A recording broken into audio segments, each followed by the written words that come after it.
Good YouTube, welcome back to the channel. Today I'm excited to bring you the top 10 trainer cards from our next set, Astral Radiance. So it did not feel good trying to jam in Pokemon and trainer into a top 10. This set is just bonkers. This set is exciting. This set is good for the game.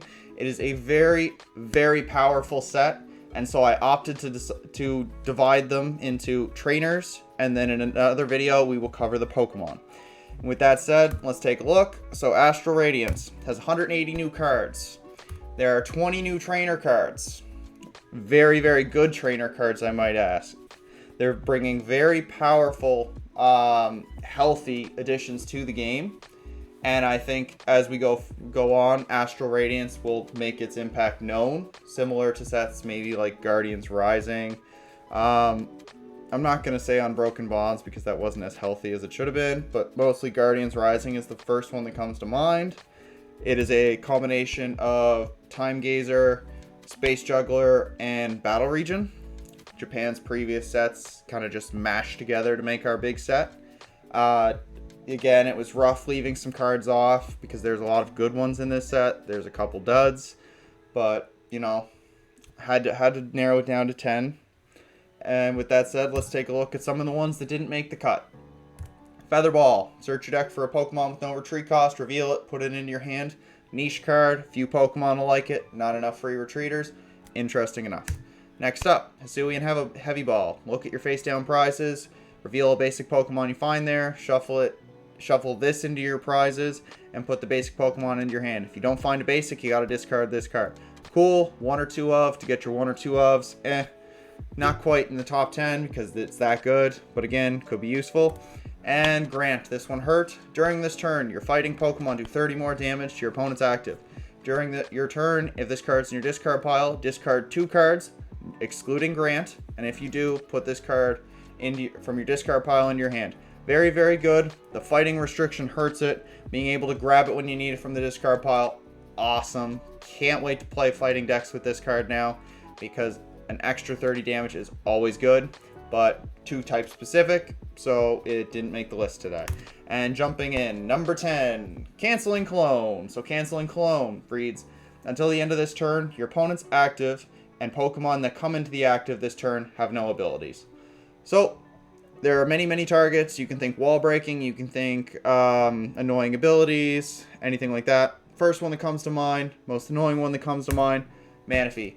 This little bugger prevent all damage done to your bench Pokemon by attacks from your opponent's Pokemon.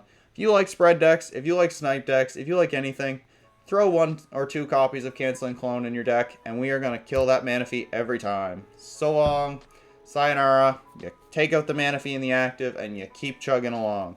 Perfect, got it. Number 9, Gapejaw Bog. Excited about this card, but not for this set. It is still a good card. Zoroark. Let's go. Whenever any player puts a basic Pokemon from their hand onto their bench, they put 2 damage counters on that Pokemon. There are a lot of decks in format right now that like to work with your opponent's Pokemon already damaged before they attack. Machamp, we'll cover that in top 10. Revenge Busters the attack, does more damage. Sableye does 60 more damage for each damage counter on your opponent's Pokemon. Let's ramp that up rather quickly. Hisuian Samurott does double damage if your opponent has any damage counters on it.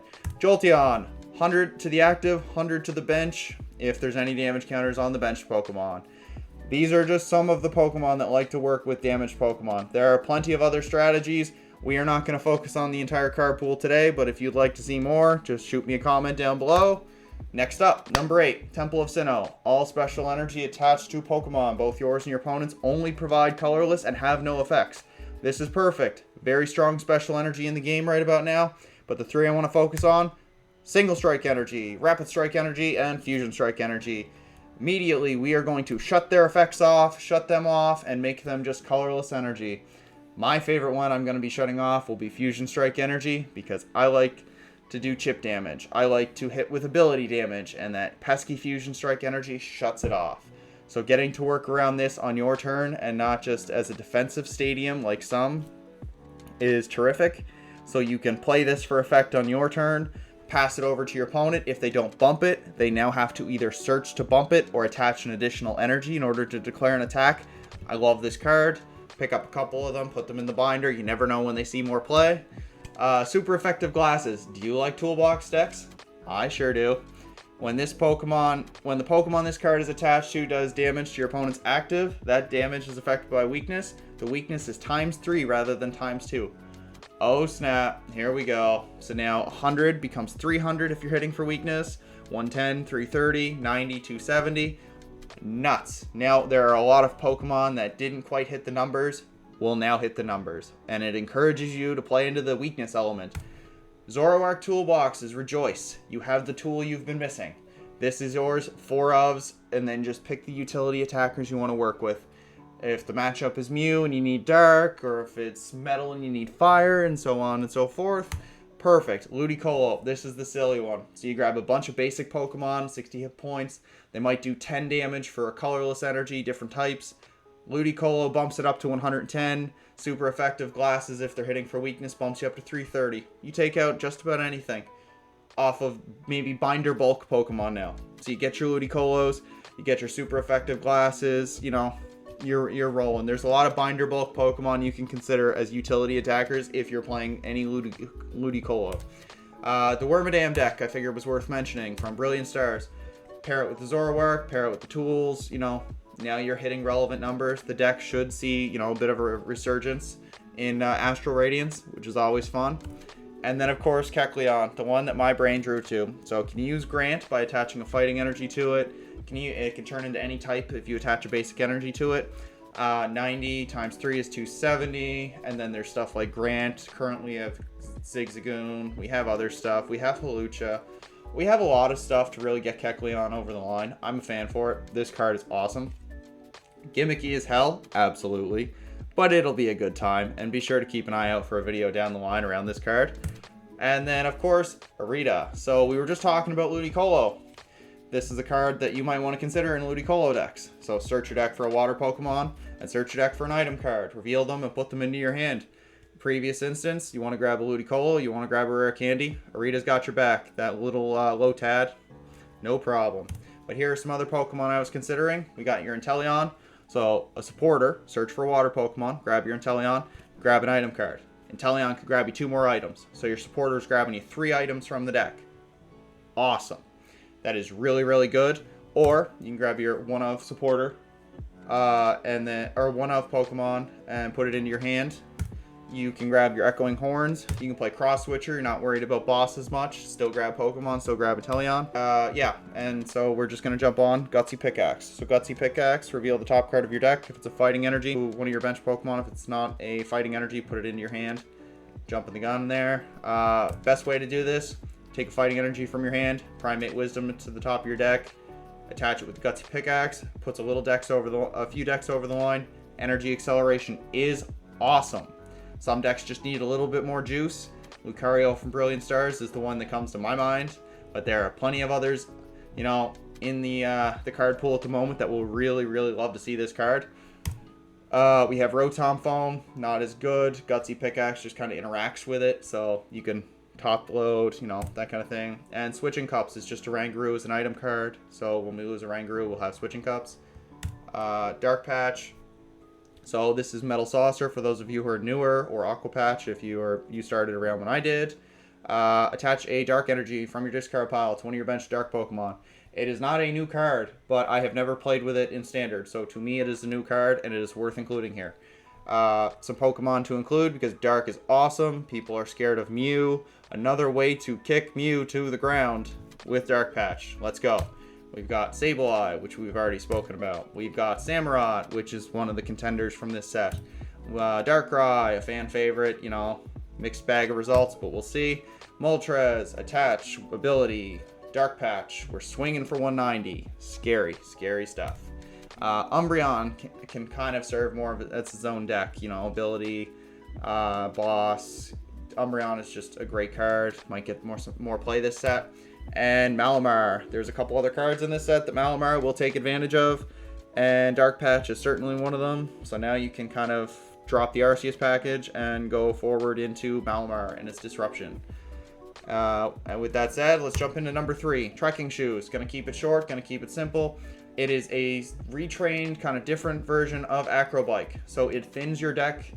It turns your deck from a 60 card deck to a 56 card deck. If you are playing 4 copies, highly recommend. A little bit of item draw never hurts. Sometimes it's all you need. I played it in Darkrai. It was really, really good. Really, really clutch in some games. Very nice card. Number 2. Oh boy, they took everything we loved about Welder and then they nerfed it. But it is still going to be a good card. So, draw 2 cards. Attach up to 2. Grass energy from your hand to your bench Pokemon. Great thing. Draw first. Might draw on your energy later. You know, and then you can attach them. The bench restriction I'm not too worried about. You'll find ways. You'll build your deck differently. In Welder decks, they play Jirachi Stellar Wish, so that was always the starting Pokemon anyway. I'm not too worried about it. Don't worry about it. Some possible candidates to play this amazing card with. The King Torterra. Evo Press, 2 grass and a colorless. Gardenia fits right in nicely. Delmise, 2 grass and a colorless. We got Max Anchor, 240. Perfect. You can play this maybe without Arceus now, so it gets even cheaper. Sylveon, you like toolbox decks? Sylveon likes toolbox decks. Gardenia likes toolbox decks. It'll be a great time. So build it how you want. Try this in. There's Leafeons, there's whatever. Great times ahead. The king of the format, Arceus V-Star. Best thing to happen to the game since Zoroark GX. Trinity Nova attacks for 3 energy. Awesome. Starbirth. You can grab this. You can grab an energy. You can grab, you know, whatever you're missing. This deck just can win however it needs to. And you can build it whatever way you want. Very interesting card. And Hisuian Lilligant. So this is one of the new contenders of the format. I like it. It's very consistent. We'll talk more about it later. But 3 energy, 2 of them filled with Gardenia, 1 filled with attachment, doing 230 damage. Very interesting card. Love to see how it shapes up. But yeah, pick up your Gardenia's Vitality. They are going to be worth the money, and it is a beautiful card. And last but not least, Roxanne. So short and sweet. This is the combo you will either love or you will either hate. Because Roxanne reads, you can only play this if your opponent has 3 or less prize cards remaining. Both players shuffle their hands into their decks. You draw 6, they draw 2. Path to the Peak takes away their rule boxes. Roxanne takes away their hand size. Oh god. Play this with, say, Malamar, and you put their hand down to 1 card with the Max Jammer attack. Oh boy. 1 to 2 copies of Roxanne, couple copies of Path to the Peak. You might brick your opponent right there. It's a supporter version of Reset Stamp, and it is just nasty. So, you know, it can be a lie. It can be guaranteed, you know, it could win you some games right off the play right there. But, yeah, this is the combo you have to build your decks to deal with. Because Roxanne is the best trainer card in Astral Radiance. If you stuck around until the end, I just want to say thanks for watching. If you didn't like my list, you did like my list, comment in the section below there. Let me know what you think. Let me know what you're excited for. Let me know what you think is in my top 10 Pokemon for the next video. If you liked the video, hit that like button, please. It helps the channel out greatly. It tells YouTube that other people should be watching this. And it tells me that you're liking what I'm doing. And it lets me know that I should keep doing what I'm doing. And this one I always forget because it's the whole YouTuber thing. Just wanted to say thank you to everybody who's subscribed already. But if you could hit that subscribe button and keep the channel growing, that would be terrific. And until next time, take care.